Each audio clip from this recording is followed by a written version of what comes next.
नमस्कार, कुकिंग मराठी तडका या यूट्यूब चॅनलमध्ये आपले सर्वांचे परत एकदा खूप खूप स्वागत आहे। आज मी तुम्हाला मुळ्याची अतिशय अशी गावरान पद्धतीने अशी खलबत्त्यामध्ये ठेचून तुम्हाला भाजी करून दाखवणार आहे। तर हा मी एक मुळा घेतलेला आहे, तर आपण याच्यातला अर्धाच मुळा वापरणार आहे।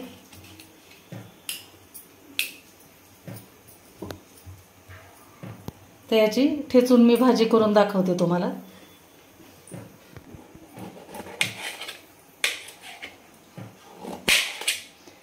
हे असे आपल्याला काप करून घ्यायचे आहेत मुळ्याचे।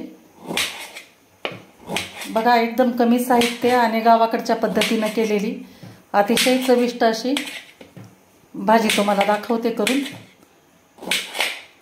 मुळा कट करून घेतलेला आहे, तर हे मी खलबत्त्यामध्ये आता जाडसर ठेचून घेणार आहे,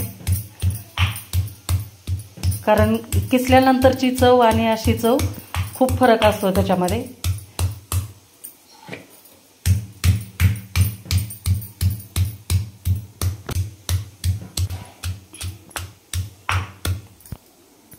हे अशा पद्धतीने आपण हा जाडसर असा मुळा ठेचून घेतलेला आहे। तर अशाच पद्धतीने हे पूर्ण मुळा मी ठेचून घेते।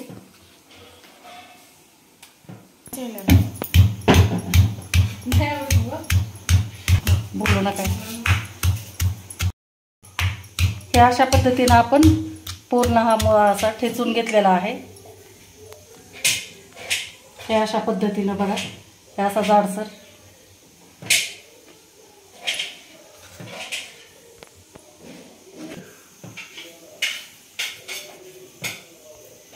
तर याला आता आपण थोडंसं मीठ लावणार आहे आणि 5 मिनिट फक्त याला ठेवून देणार आहेत, कारण आपल्याला हे मुळा पूर्ण असा पिळून घ्यायचा आहे। तर हे 5 मिनिट झालेलं आहे, आपल्याला मुळा आता पिळून घ्यायचा आहे। तर हे अशा पद्धतीने आपण बघा किती पाणी निघतंय, हे असा पिळून घ्यायचा, पूर्ण एकदम कोरडं झालं पाहिजे।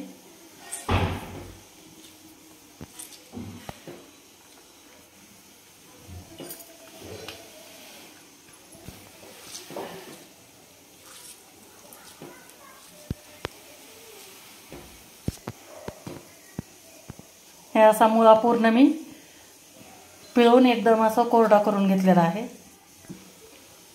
हे पाणी बघा, एवढ्या मुळ्यामध्ये इतकं पाणी निघालेलं आहे। तर आपण हा मुळा याच्यामध्ये लोखंडी कढईमध्ये करणार आहे। तुम्ही तव्यात वगैरे करू शकता किंवा लोखंडी कढई असेल तर, कारण याच्यामध्ये पोषक तत्व जास्त मिळतात। तर 1 चमचा मी तेल टाकून घेतलेलं आहे कढईमध्ये।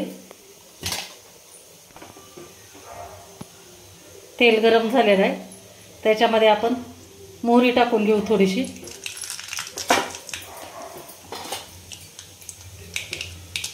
नंतर जिरे टाकून घेऊ, हिंग थोडीशी, आणि 1 कांदा कापून घेतलेला आहे तो टाकते।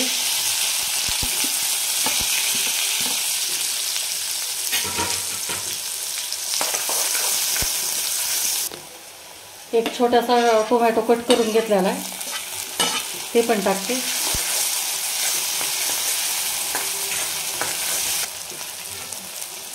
हळद थोडीशी,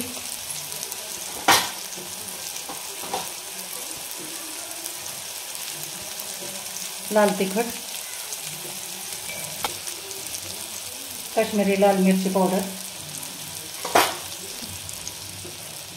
धने पावडर आणि जिरे पावडर, हे सर्व मिक्स करून घ्यायचं आहे आपल्याला। तर ह्यामध्ये आपल्याला आता मुळा टाकून घ्यायचा आहे।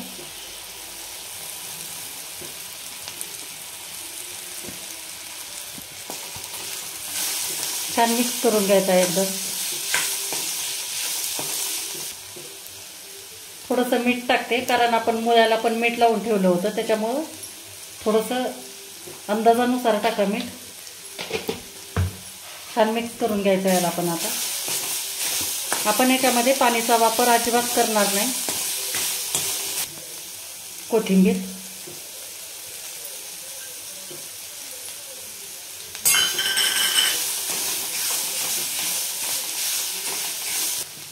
तर मंद गॅसवर आपल्याला 1-2 मिनिट फक्त झाकून ठेवायचं.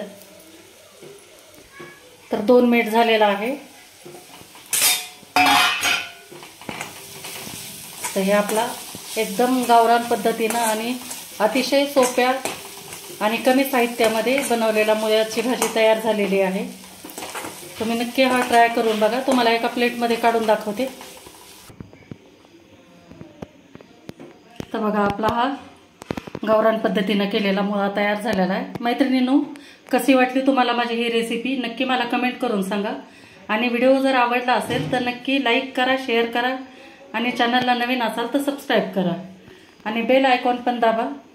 व्हिडिओ शेवटपर्यंत बघा. थँक्यू.